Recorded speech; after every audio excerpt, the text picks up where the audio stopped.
Dalam Bapa dan Putra dan Roh Kudus. Amin. Allah yang penuh kasih, kerap kali kami mengalami badai-badai kehidupan yang sulit sekali kami terima dan kami pahami. Tapi itu seringkali terjadi, dibiarkan terjadi supaya kami lebih menyerah kepada kehendak-Mu dan memasuki misteri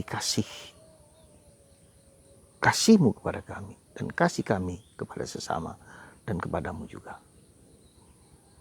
Curahkan rahmat, mata batin kami terbuka pada kehendak-Mu, pada kasih-Mu. Demi Kristus Tuhan dan pengantara kami. Amin.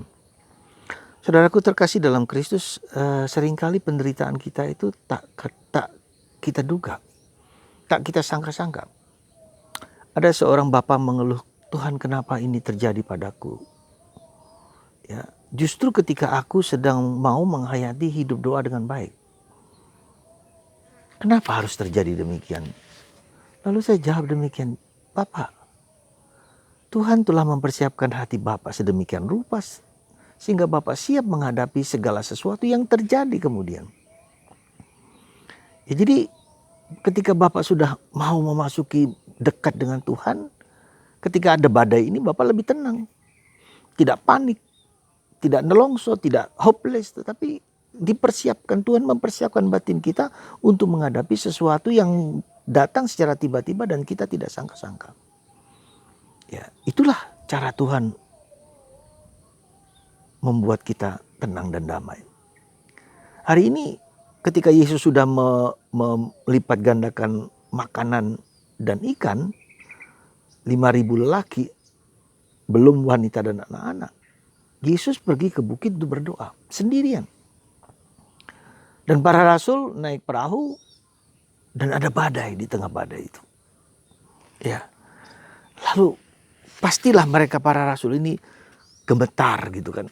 Ketakutan, cemas dan segala macam, dan angin sakal, angin badai yang begitu besar.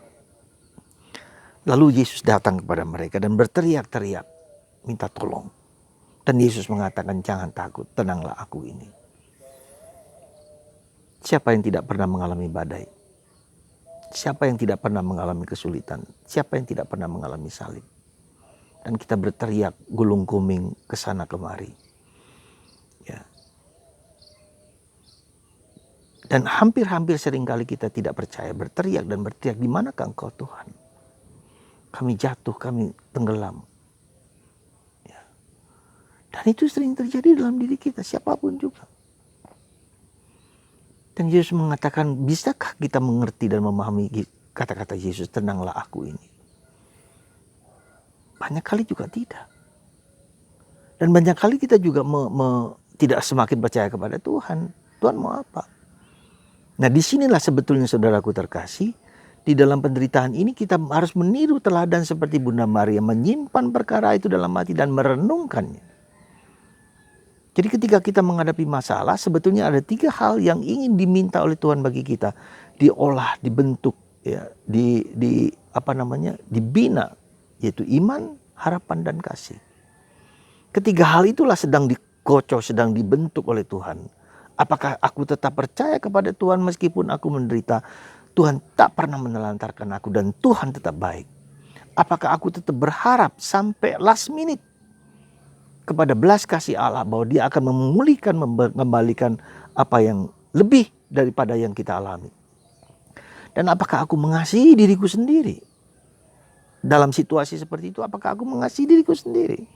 Apakah mengasihi musuh-musuhku? Apakah aku mengasihi orang di sekitarku? Atau kita justru marah pada mereka? Justru menghujat mereka? Jadi saudaraku terkasih dalam Kristus, ya, kalau kita mengalami penderitaan, memang sangat-sangat tidak mudah, sangat tidak dimengerti. Tapi sebetulnya Tuhan mau mendidik kita untuk memperdalam, menguatkan ketiga aspek itu. Iman, harapan, dan kasih. Dari ketiga itu, kasih yang paling sempurna. Karena Tuhan adalah kasih. Maka ketika kita mengasihi, kita berasal dari Allah. Siapapun juga dia. Entah dia beragama Katolik, Kristen, atau Islam, atau siapapun, ketika orang mengalami, memberikan kasih, dan memberikan kasih, ia berasal dari Allah. Persis seperti ketika Yesus mengatakan ketika di pengadilan terakhir, Apa yang kau lakukan untuk orang-orang miskin? Apa yang kau lakukan untuk orang-orang tawanan? Untuk apa yang kamu lakukan untuk orang-orang yang sederhana, yang haus, yang lapar? Kasih, belas kasih Allah bagi kita dan bagi manusia. Semoga Anda dan kita semua hari ini digerakkan oleh Allah untuk mengasihi, mengasihi, dan mengasihi.